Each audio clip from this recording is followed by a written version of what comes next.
So, why was there so much emphasis on the brutality of Jesus' death in the Creed? The authors weren't content to simply say he died. They had to say he suffered and he was crucified. Why this emphasis? Okay, well, first of all, let's acknowledge that the Creed emphasizes it because the Bible emphasized it. The cross was central to how the story of Jesus was communicated by the first followers. As I noted in lesson 3, Paul was able to summarize his whole ministry by saying, I was resolved to know nothing among you except Jesus Christ and him crucified. So that doesn't solve our problem, does it? By saying that the Bible emphasized it, because then why did the Bible make such a big deal out of it? Some critics have gone so far, we're asking this question because some critics have gone so far as to say this makes God seem cruel and it makes him seem archaic. This brutal death idea. Why is this? Why the emphasis on this, the cruel death on the cross? Is God archaic? Is he cruel? Well, of course not. Let me give you three things that I think are helpful in helping us shape our thoughts about this and helping us understand it. First of all, first thing to remember about the brutality of the death is that it really happened. I mean, we keep emphasizing that, but it's true. And practically speaking, it was very memorable. I believe this is one of the explanations for why it's so emphasized. My father died when I was very young, and I actually don't remember that much about him, but I remember the last night of his life in detail. I remember where we were sitting. He had a heart attack. He went into the bathroom, and he didn't come out of the bathroom for a long time. My mother went in and said, "You okay?" They ended up going to the hospital. He died that night. I remember what we were watching on television.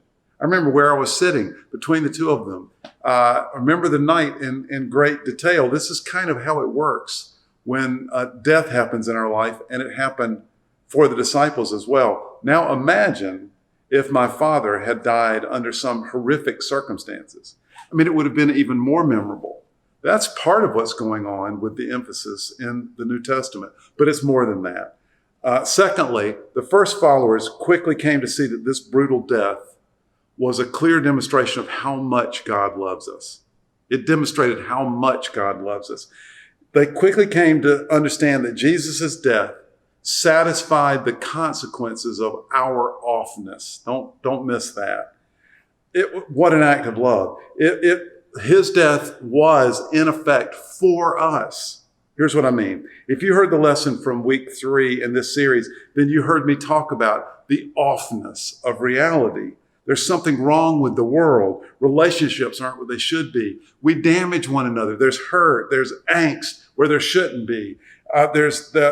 We damage one another badly. There's loss where there shouldn't be. We all feel it. There's offness. And we also talked about how the core of this offness is us. We are the cause of the offness. In reality, the Bible calls our offness sin. We're off. We're all sinners.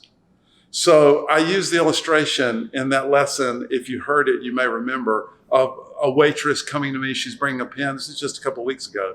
And she drops the pen on the ground. She picks it up and she's apoplectic with apology. She keeps apologizing over and over again until I eventually said to her, "Don't worry about it. I'm not worried about you dropping the pen on the ground in this current environment. Remember, the ground is fine. You and I are the problem because we're sharing this virus." It's the same thing with our offness. We are the problem in the universe. The problem is us. Then in lesson 4, I talked about spiritual laws that govern our world. We said they are every bit as real as the physical laws like gravity. The Apostle Paul in Romans 8 refers to one of those laws as the law of sin and death. Stay with me. In other words, when you sin, you inevitably experience separation and death. It's a law. It's inevitable. It's built into the fabric of the universe. Gravity, no matter where I go, objects attract to one another. If I go to the moon, drop a pin, it will fall to meet the surface of the moon more slowly because the moon is smaller. But gravity works everywhere. It's the same with sin. When we sin, the inevitable consequence is death and separation. This is also what Hebrews is referring to when it says, without the shedding of blood, there can be no forgiveness of sin. And here's the thing. The first followers came to realize that Jesus' death satisfied that spiritual gravity.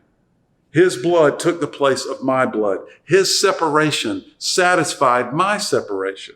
Romans 5:7-9 says this, very rarely will anyone die for a righteous person, though for a good person someone might possibly dare to die. But God demonstrates his love for us in this: while we were still sinners, Christ died for us. Since we have now been justified by his blood, we've been made right. Our death has been satisfied. Our separation has been satisfied. Since we've been justified by his blood, how much more shall we be saved from God's wrath through him? So, for sentimental reasons, knowing that someone went through all of that for you would be powerful, and it is. It's powerful for us. What an act of love. Therefore, the Bible and the Nicene Creed emphasize Jesus' death and the brutality of it. It's a reminder of how much we're loved. Third thing, the brutality of Jesus' death highlights the spiritual conflict within which we live. That's the context of our lives. This brutal death was the inevitable result of real spiritual conflict. And the disciples emphasized it because they were mindful of it, and they want us to be mindful of that conflict. Here's what I mean specifically. Jesus' suffering and torture shows the hatred and cruelty of humanity. It shows what we're capable of doing to one another. It's a clear representation of our offness. Secondly, the suffering of Jesus is also an example of how sinful man feels toward a holy God. Paul reminds us in Romans 5 that we were enemies of God before we were connected to Christ. In Romans 3, Paul, speaking of everyone, says this, listen, there's no fear of God before their eyes. Anyone, everyone.